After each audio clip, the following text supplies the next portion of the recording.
मेरा नाम श्रुति है। मेरी उम्र 29 साल हो गई थी, लेकिन मेरी माँ मेरी शादी नहीं करवा रही थी। घर में हम माँ बेटी ही रहते थे। मैं नौकरी करती थी। मेरी माँ का कहना था कि अगर तेरी शादी करवा दी तो फिर इस घर में पैसे कहाँ से आएंगे। ऐसा बहुत से घरों में होता है कि अगर कोई लड़की गलती से कमाने लग जाती है और वो एक रोटी कमाने वाली हो तो फिर उसकी शादी नहीं होती। लेकिन मेरी उम्र बहुत ज्यादा हो रही थी और मेरी उम्र मेरी शक्ल से भी नजर आती थी। फिर मैं उन्हें कहती थी कि मैं शादी के बाद भी आपको पैसे भेजती रहूंगी, लेकिन यह बात माँ नहीं मानती थी। उनका कहना था कि शादी के बाद तू बदल जाएगी और मैं इसी घर में पड़ी मर जाऊंगी और तुझे खबर तक नहीं होगी। वह कहती थी कि तू बड़ी बेशरम है, तू जैसी बेशरम औरत को पति मिल जाएगा तो तू उसके साथ ऐसी घुल मिल जाएगी कि पलटकर माँ की तरफ नहीं देखेगी। पता नहीं उन्होंने मेरे अंदर कौन सी बेशर्मी देखी थी। शादी करना तो हर इंसान का हक होता है। भगवान ने सबको जोड़े में पैदा किया है। कोई जानवर हो या परिंदा हो, सबका जोड़ा बनाया है। इसी तरह इंसान भी जोड़े में ही रह सकता है। जिन लोगों की शादी नहीं होती उनका भला कोई जिंदगी होती है। मेरी माँ ने खुद भी तो शादी की थी, लेकिन मेरी गलती यह नहीं थी कि मेरी माँ मेरी शादी इसलिए नहीं करवा रही थी कि वह मुझे बेशरम समझती थी। मेरी गलती यह थी कि मैं इस घर में पैसे लेकर आती थी और इस गलती को मैं खत्म भी नहीं कर सकती थी।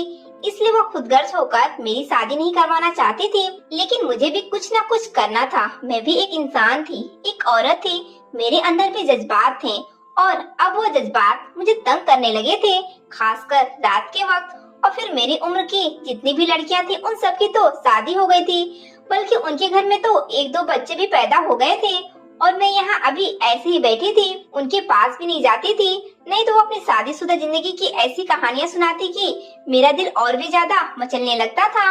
मेरी माँ कहती थी कि तेरा बाप भी छोड़कर चला गया, लेकिन आज तक उसने यह नहीं बताया कि वो हमें छोड़कर क्यों गया। कोई बात जरूर थी, मैं बहुत ज्यादा खूबसूरत नहीं थी और मैं शक्ल सूरत की भी नॉर्मल थी। मुझे लगता है कि शायद मेरा बाप मेरी माँ को किसी और औरत के लिए छोड़कर चला गया था।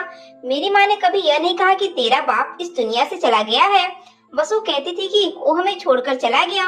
मैं एक प्राइवेट स्कूल में पढ़ाती थी। वह ज्यादा पैसे नहीं देते थे। गर्मियों की छुट्टियां चल रही थी तो मैं घर पर ही थी और घर में बाहर के कपड़े सिलकर गर्मियों की छुट्टियों का जो मेरा नुकसान हो रहा था वह पूरा करने की कोशिश कर रही थी। मैं भी अपनी माँ की तरह बहुत ज्यादा हसीन नहीं थी। एक दिन मैं घर में अकेली थी। घर में कोई भी नहीं था कि दरवाजे पर दस्तक हुई। मैं अकेली बैठी थी। मेरी माँ मोहल्ले में किसी औरत के घर गई थी और मुझे बता कर गई थी। एक और अजीब बात यह थी कि उसने मोहल्ले की बहुत सी औरतों से दोस्ती कर रखी थी। कभी किसी के घर जाकर वक्त गुजाराती तो कभी किसी के घर। दो लोग एक घर में रहते हो तो ज्यादा से ज्यादा आपस में कितनी बात कर लेंगे। इसलिए वो बाहर निकल जाती थी, लेकिन मुझे कहीं नहीं जाने देती थी। क्योंकि एक दिन मैं अपने एक दोस्त के घर चली गई तो उसने अपने भाई के लिए मेरा रिश्ता मांग लिया था। उस दिन के बाद से मेरी माँ मुझे कहीं जाने भी नहीं देती थी और मैं भी नहीं जाती थी, क्योंकि जैसे ही जाती लोग सबसे पहले मेरी शादी का सवाल करते। मेरी माँ मुझे यह कहकर गई थी कि चूल्हे पर दूध रखा है, उसे देख लेना, लेकिन मैं भूल ही गई थी। मैंने देखा ही नहीं। जब दरवाजे पर दस्तक हुई तो देखा कि दूध तो उबल रहा था। हमारे घर में गैस नहीं था, हम गांव में रहते थे, लकड़ियां जलाया करते थे। मैं जल्दी जल्दी दूध को उतारने गई, लेकिन मेरा हाथ जल गया और दूध मेरे पैर पर गिर गया। इतने में दस्तक हुई थी। जिसने दस्तक दी थी वो मेरी चीख सुनकर अंदर ही भाग आया। मैं बुरी तरह चिल्लाई थी। शायद उसने भी सोचा होगा कि कोई मुसीबत में है, इसलिए वो सीधा अंदर ही चला आया और मेरी मदद करने के लिए मेरी तरफ बढ़ा। मुझे बहुत तकलीफ हो रही थी। मुझे उस वक्त किसी न किसी की मदद की जरूरत तो थी। मुझसे उठा भी नहीं जा रहा था। उसने मुझे उठाया और मेरे पैर पर ठंडा पानी डाला। मुझे काफी सुकून मिला। लेकिन जब मैंने देखा तो मैं हैरान रह गई। वो कोई और नहीं बल्कि कोई भिखारी था। लेकिन उसे भिखारी कहना ठीक नहीं होगा। उसके नैन नक्श बहुत अच्छे थे। उसकी कद काठी भी बहुत अच्छी थी। बस थोड़ा काला और गंदा मैला लग रहा था और कोई मसला नहीं था। सारे गरीब लोग बदसूरत तो नहीं होते, जिस तरह सारे अमीर लोग खूबसूरत नहीं होते। कुछ ऐसे भी होते हैं जो वैसे तो गरीब होते हैं, लेकिन इंसान उन्हें देखता है तो सोचता है कि अगर इनका मुंह धुलाया जाए, उन्हें अच्छे कपड़े पहनाए जाए तो ये किसी हीरो से कम नहीं लगेंगे। यह आदमी भी कुछ ऐसा ही लग रहा था। उसने मेरी मदद की। मैंने उससे अचानक अपना हाथ पीछे कर लिया। मैंने कहा, तुम्हारी हिम्मत कैसे हुई अंदर आने की? तुमने मुझे हाथ कैसे लगाया? उस आदमी ने कहा कि मैं तो यहाँ पर भीख मांगने आया था। आपकी चीखने की आवाज सुनी तो मदद को चला आया। भलाई का तो जमाना ही नहीं है। अगर आपको बुरा लगा हो तो मुझे माफ कर दें। मैं शायद ज्यादा ही बोल गई थी, लेकिन उसने मेरी मदद की थी। अगर वो मुझे वक्त पर उठाने नहीं आता तो मैं वहीं पड़ी रह जाती, क्योंकि मेरे पैर जले थे और मुझसे उठा भी नहीं जा रहा था। मैंने उससे कहा कि मुझे माफ कर दो, बस मैं गुस्से में थी। मैंने उससे पूछा, तुम भीख क्यों मांग रहे थे, क्या तुम्हें भूख लगी है? वो कहने लगा, मुझे बहुत भूख लगी है, 2 दिन से खाना नहीं खाया। मैंने कहा, ठीक है, तुम यहीं बैठो, मैं तुम्हारे लिए अभी खाना लेकर आती हूँ। मैंने थैले में 2 रोटियां और थोड़ी सब्जी डिब्बे में डालकर उसे पकड़ा दिया। उसने मुझे बहुत दुआएं दी और कहा कि आज तक मुझसे इतनी नरमी में कोई भी पेश नहीं आया। जब से भिखारी बना हूँ, लोगों की ऐसी ऐसी बातें और हरकतें देखी है कि इंसानियत के ऊपर से यकीन ही उठ गया है। उस वक्त मुझे समझ नहीं आई कि उसने यह क्यों कहा कि भिखारी बना हूँ। वो तो था ही भिखारी, किसी भिखारी की औलाद होगा, उसका बाप भी भिखारी होगा, तभी वह यही काम करता होगा। आपकी बहुत मेहरबानी। मैंने कहा, कोई बात नहीं, तुमने भी तो मेरा इतना ख्याल किया है। वह कहने लगा, हाँ, आप जैसी खूबसूरत लड़की को देखकर मैं आपको कैसे मुसीबत में छोड़ सकता था। आप वाकई बहुत खूबसूरत हैं और सबसे ज्यादा आपके पैर खूबसूरत हैं। लेकिन अफसोस कि आपका पैर जल गया है। आज तक किसी ने भी कभी मेरी तारीफ नहीं की थी। जब मैं जवानी की दहलीज पर थी तो कुछ लोग मेरी तरफ भी देख लेते थे, लेकिन यूँ कोई किसी पैरों की तारीफ नहीं करता।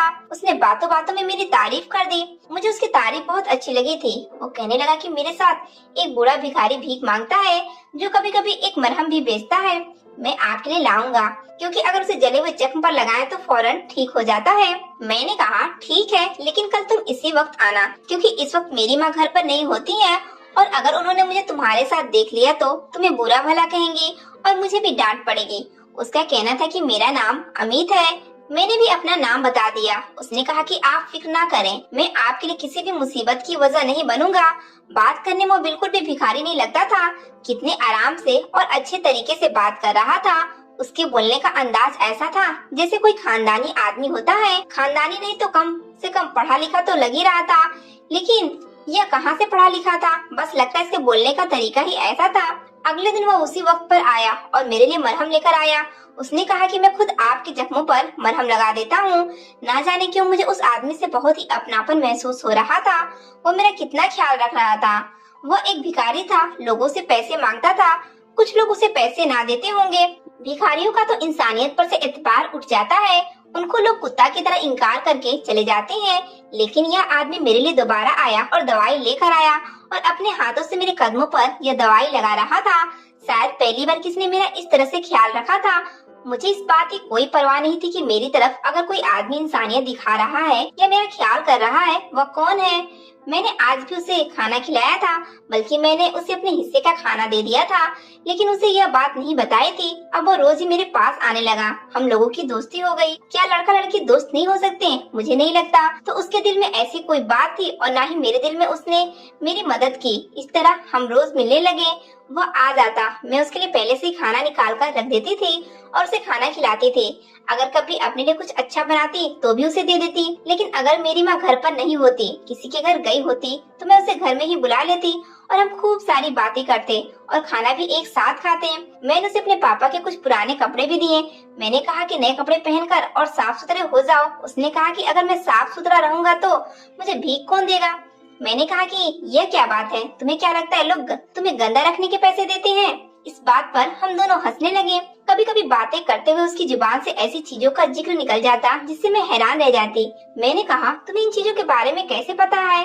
तो उसने कहा कि मैं बहुत जगह घूमता रहता हूँ, कहीं कोई बैठा हो तो पीछे से जाकर बैठ जाता हूँ और उनकी बातें सुनता रहता हूँ, इसलिए मेरी जानकारी बहुत ज्यादा है। यानी उसके पास बहुत ज्यादा ज्ञान था और उसे बहुत सारी जानकारी थी। हमारी दोस्ती गहरी हो गई और यह दोस्ती एक दिन मोहब्बत में बदल गई। उसने कहा कि तुम्हारी अब तक शादी क्यों नहीं हुई?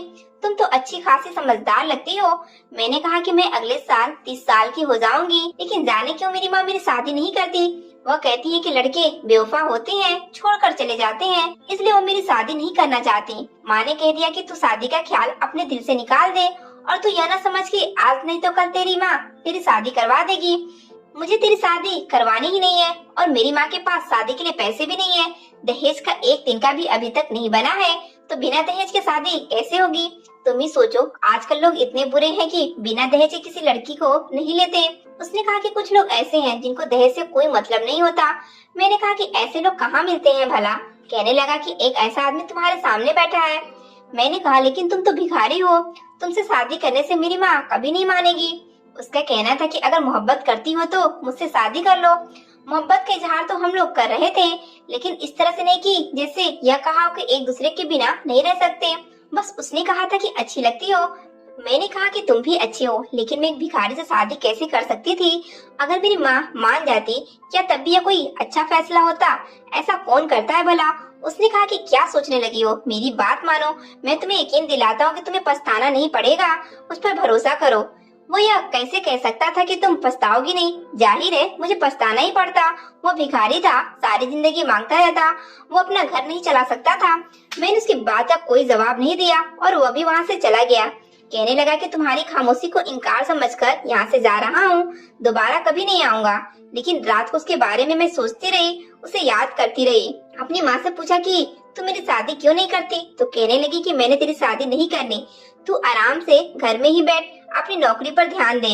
इतनी मेहनत करके, खुद को जलील करके तुझे पढ़ाया लिखा, इसलिए नहीं कि कोई और ले जाए। और वैसे भी मर्दों का क्या भरोसा है, ये किसी पर भी मेहरबान नहीं होते। मैंने अपनी माँ से कहा कि क्या दुनिया के सारे मर्द एक जैसे होते हैं? क्या आपका पति भी ऐसा ही था? क्या आप अपने बाप और भाई को भी ऐसा ही कहती हैं कि वो बेवफा है और बिल्कुल भी अच्छी नहीं है? तो वो कहने लगी, हाँ, सारे मर्द एक जैसे नहीं होते, लेकिन सबकी किस्मत अच्छी नहीं होती। और कहते हैं कि बेटियों की किस्मत उनकी माँ पर ही होती है। तुम्हारी माँ भी तो बदकिस्मत थी ना, तुम भी ऐसी ही हो। इसलिए तुम इस मामले में सोचना बंद कर दो और अपना मुंह बंद कर दो। तुम्हारी शादी कभी नहीं होगी। मैंने अपनी जिंदगी में तुम्हारी शादी नहीं करवानी। अगर तुम्हें शादी करने का इतना शौक है तो दुआ करो कि तुम्हारी माँ मर जाए। मैंने माँ से कहा कि कैसी बात करती हो, मैं ऐसा क्यों चाहूंगी? जब भी मैं माँ से इस तरह की बात करती तो वो मुझे ऐसे ही जवाब देती। मैं सोच रही थी कि मेरी माँ तो मेरी शादी नहीं करवाएगी, मगर मैं यह भी नहीं चाहती थी कि मैं अपनी माँ के मरने के बाद शादी कर लूँ। 2 दिन तक अमित नहीं आया तो मैं बहुत परेशान रही। जाने क्यों मुझे उसकी बहुत यादें आ रही थी। वो जैसा भी था, कम से कम अपनी बात का पक्का तो था, मुझसे मोहब्बत करता था। मैं सोचने लगी कि क्या कभी कोई मुझसे मोहब्बत करेगा? क्या कभी कोई अमीर इंसान जो कोई अच्छी नौकरी करता हो और उसका बड़ा घर हो, क्या वो मुझसे मोहब्बत करेगा? भला उस भिखारी के जरिए ही मुझे मोहब्बत मिली है। मुझे तो मोहब्बत ही चाहिए थी ना। बहुत खुशकिस्मत होते हैं वो लोग जिन्हें मोहब्बत मिलती है, और जब मोहब्बत मिल जाती है तो फिर सब कुछ ठीक हो जाता है।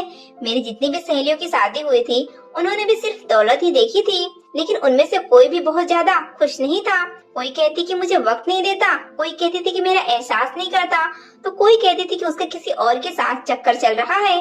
क्या मुझे अमित जैसी मोहब्बत करने वाला इंसान दोबारा मिल सकता है? यहाँ पर कोई और ऑप्शन तो नहीं लग रहे थे। 2 दिन बाद मुझे अमित दूर से नजर आया। वो मेरे घर पर नहीं आ रहा था, बल्कि सड़क पर कहीं अपने काम में लगा था। मैं अपने घर से बाहर भागी और जाकर उसे रोका। वो मुझसे ऐसे पेश आया जैसे मुझे जानता ही ना हो। ऐसा लग रहा था कि वो है ही नहीं। मैं भिखारी हूँ और मोहब्बत की भीख मांगने के लिए खड़ी हूँ, और वो मुझसे कह रहा है कि चलो चलो निकलो यहाँ से, माफ करो मेरे पास कुछ नहीं है। मैंने उससे कहा कि इस तरह क्यों कर रहे हो? तो कहने लगा कि आपको मुझसे दूर रहना चाहिए, और आप एक पढ़ी लिखी लड़की हैं, आपका मुझसे वैसे भी कोई रिश्ता और मतलब नहीं हो सकता। मैंने कहा कि तुम तो गुस्सा ही हो गए, क्या तुम मुझे सोचने की मोहलत भी नहीं दे सकते थे? उसने मुझे हैरान होकर देखा। मैंने कहा कि मैं तुमसे शादी करने के लिए तैयार हूँ, मैं तुम्हारे साथ शादी करूंगी, पर तुम्हें मुझसे वादा करना होगा कि तुम हमारी मदद करोगे, मुझे बहुत खुश रखोगे, हमेशा मुझसे ही मोहब्बत करोगे, कभी बदलोगे नहीं। उसने कहा कि मैं कभी नहीं बदलूंगा, मैं आपसे वैसे ही मोहब्बत करूंगा, आप मुझे बहुत अच्छी लगती हैं। मैंने अपनी माँ से छुपकर उस भिखारी के साथ शादी कर ली। अब वो भिखारी मेरा पति था। वह रोज हमारे घर मांगने के लिए आता। मैं चुपके चुपके से खाना और जो भी चीज खुद के लिए रखी थी उसे दे देती।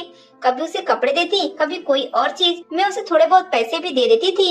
मैंने कहा था कि मैं पैसे कमा लूंगी, तुम पैसे मुझसे ले जाया करो और कोई कारोबार शुरू करेंगे, अपना घर बनाएंगे, सब कुछ करेंगे। लेकिन एक दूसरे के लिए तरसते भी रहते थे, क्योंकि हम एक दूसरे के पास बैठकर बातें नहीं कर सकते थे, एक घर में नहीं रह सकते थे। आखिरकार वो मेरा पति था। यूँ एक दूसरे को दूर दूर से देखना और एक दूसरे के साथ रहना अजीब लगता है। वो भी तब जब शादी हो चुकी है। जब शादी हो जाती है तो फिर दिल में जज्बात बदल जाते हैं।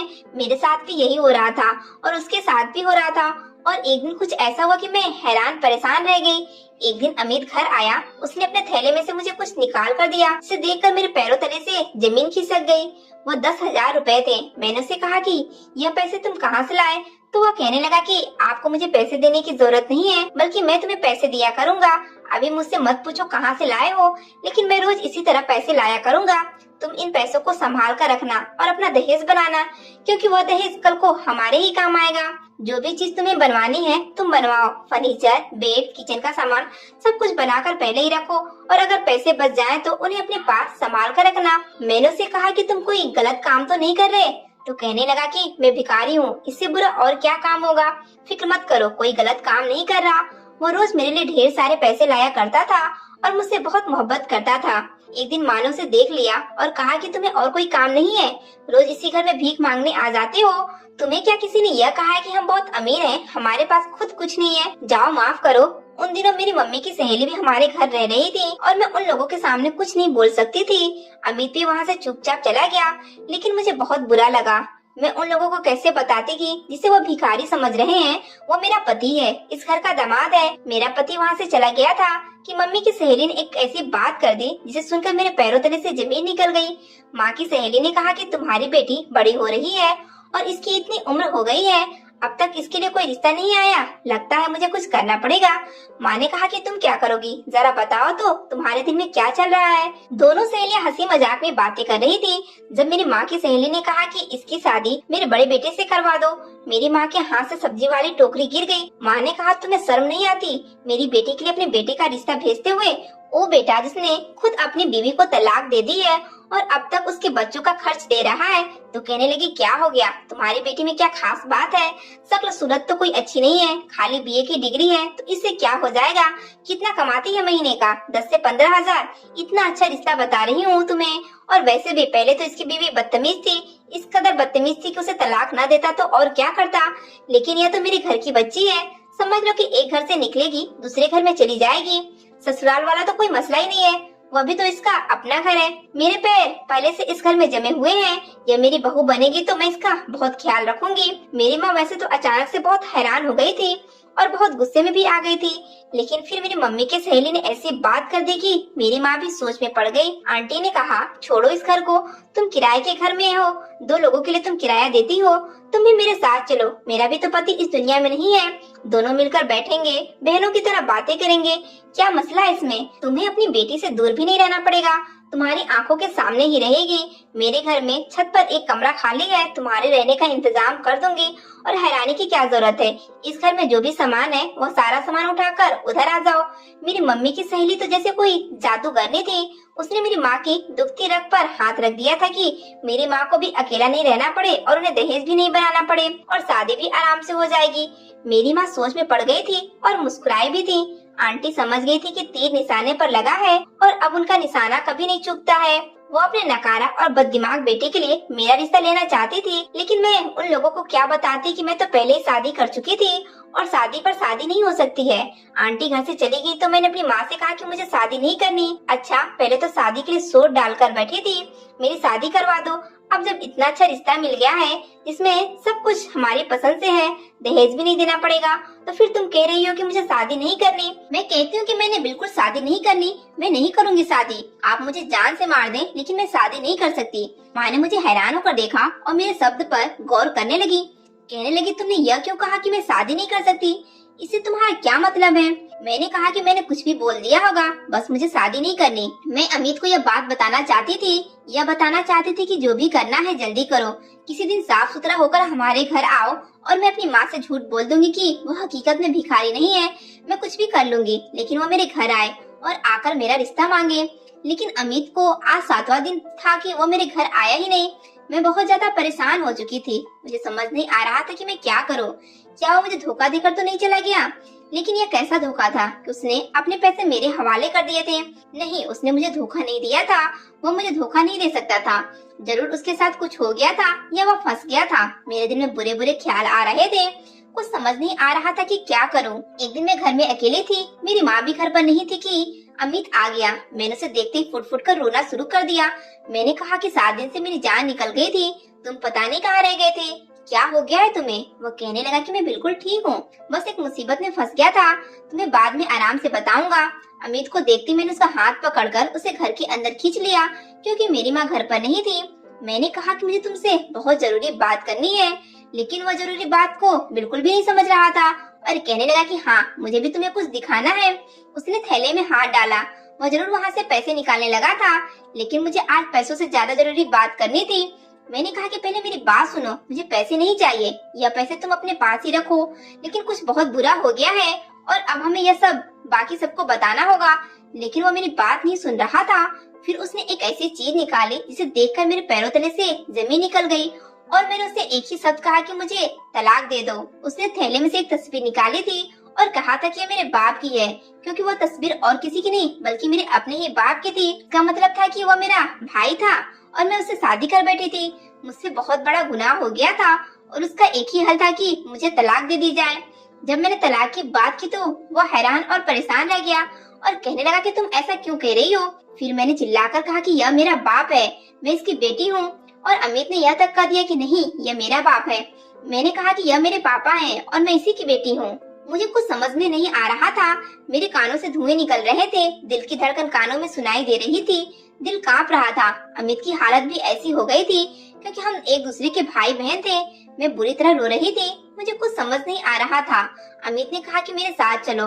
वो मुझे मेरे पापा के पास ले गया।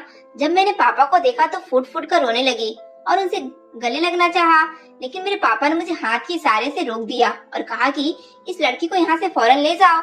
अमित भिखारी नहीं था, बल्कि वह भिखारी बनने का नाटक कर रहा था। वह एक प्राइवेट जासूस था और एक बहुत अच्छे घर में रहता था। मैंने कहा कि मैं आपकी बेटी हूँ। तुम और मेरी बेटी? यह तुम्हें किसने कहा? यह मेरी बेटी बिल्कुल भी नहीं है। मैंने कहा कि मैं आपकी ही बेटी हूँ। आपने मुझे और अपनी बीवी को छोड़ दिया था और यहाँ बड़े घर में रहते हैं और हम एक गंदे से घर में मुश्किल से अपनी 2 वक्त की रोटी पूरी कर रहे हैं। आपको हमारा कोई एहसास नहीं है? फिर मेरे पापा ने मुझे एक ऐसी बात बताई कि मेरे पैरों तले से जमीन निकल गई और मेरे सर से आसमान भी उठ गया। मेरे पापा ने कहा कि तुम्हारी माँ मेरी मंगेतर थी। हम लोग एक दूसरे से मोहब्बत करते थे, लेकिन शादी से पहले मुझे यह पता चला कि वो किसी और से शादी कर चुकी है और उसकी गोद में किसी और का बच्चा है। उसने किसी और से चक्कर चला रखा था और मुझे धोखा दिया था। इसलिए मैंने कभी भी उससे शादी नहीं की थी, बल्कि उसे कह दिया था कि वो अपने रास्ते चली जाए और मैं अपने रास्ते चला गया। मैंने उसकी तरफ कभी भी नहीं देखा। तुम उसकी बेटी जरूर हो, लेकिन मैं तुम्हारा बाप नहीं हूँ। मैं उस गांव को छोड़कर शहर में आ गया और यहाँ शादी कर ली। यह मेरा बेटा है, इसका नाम अमित है। यह एक जासूस है, इसलिए यहाँ भिखारी बनकर अपना काम अंजाम दे रहा है। उसने मुझे कहा कि इसे किसी लड़की से मोहब्बत हो गई है और उसने उससे शादी कर ली है। अगर वो लड़की तुम हो तो मैं तुम्हें कभी भी बहू कबूल नहीं करूँगा, क्योंकि जैसी माँ वैसी बेटी, तुम भी वैसा ही करोगी। मैं तो अब भी सदमे से गुजर रही थी कि मेरा पति बोला कि ऐसा कुछ नहीं है, मैं इस लड़की से मोहब्बत करता हूँ। मेरे पापा ने कहा जो लड़की एक भिखारी से शादी कर सकती है और क्या नहीं कर सकती। घर आए भिखारी से उसने शादी कर ली तो कल को क्या करेगी। मेरे पति ने कहा कि आप इस मामले को दूसरी तरफ से देख रहे हैं। मैं दूसरी तरफ से कह रहा हूँ कि इस लड़की ने एक भिखारी से शादी कर ली। इसका मतलब है कि इसे दौलत और शोहरत से कोई मतलब नहीं है, इसे मोहब्बत थी मुझसे। अगर आप इसे बहू कबूल नहीं करेंगे तो मैं घर छोड़कर चला जाऊंगा। बाप बेटे में लड़ाई शुरू हो गई, जबकि मैं अपने ही दुख में बैठी थी। मैं वापस घर आई। मुझे अमित ने कहा था कि मैं रिश्ता लेकर आऊंगा और तुम्हें तरीके से विदाई करके ले जाएंगे। मैंने अपनी माँ को सब कुछ बता दिया तो मेरी माँ ने मेरे मुंह पर थप्पड़ मारा और कहा कि तुझे शर्म नहीं आती मेरी पीठ पीछे ये सब करते हुए। मैंने अपनी माँ को हकीकत बताई कि आपने भी तो यही सब किया था। मेरी माँ ने सिर झुका लिया। मैंने कहा कि आप सारी जिंदगी मुझसे झूठ बोलती रही कि तेरा बाप हमें छोड़कर चला गया। अब आप मुझे यह बता दें कि मेरा असली बाप कौन है। मेरी माँ ने कहा कि वह इस दुनिया में नहीं है। मैंने कहा कि मैंने आपकी तरह कोई गलत काम नहीं किया, शादी की है और वो भी उस आदमी से जिससे मैं मोहब्बत करती हूँ। अब आपको मुझे विदा करना ही होगा। मेरी माँ चुप हो गई। वो कुछ नहीं कर सकती थी, लेकिन मैं अपनी माँ को छोड़कर भी नहीं जा सकती थी और इस घर में भी नहीं रह सकती थी जहाँ उनका बुरा आशिक रहता है। समझ नहीं आता कि क्या करूँ। यहाँ पर अमित ने मेरी बहुत बड़ी मुश्किल दूर कर दी। उसने कहा कि हम अलग रहेंगे क्योंकि मेरे 2 भाई और भी हैं। मैं नहीं चाहता कि तुम्हारी जिंदगी ताने सुनते गुजरे। तुम्हारी माँ हमारे साथ रह सकती है। अमित ने मुझे और मेरी माँ को एक अलग घर में रखा और हम लोग यहाँ खुशी खुशी रहते हैं। अमित आज भी मुझ पर इस बात के लिए नाज करता है कि तुमने बिना कुछ देखे मुझसे शादी कर ली, तुम मुझसे मोहब्बत करती हो और यही मेरा गुरूर है। दोस्तों, वीडियो कैसी लगी कमेंट करके जरूर बताएं। वीडियो को लाइक करें और चैनल को सब्सक्राइब जरूर करें।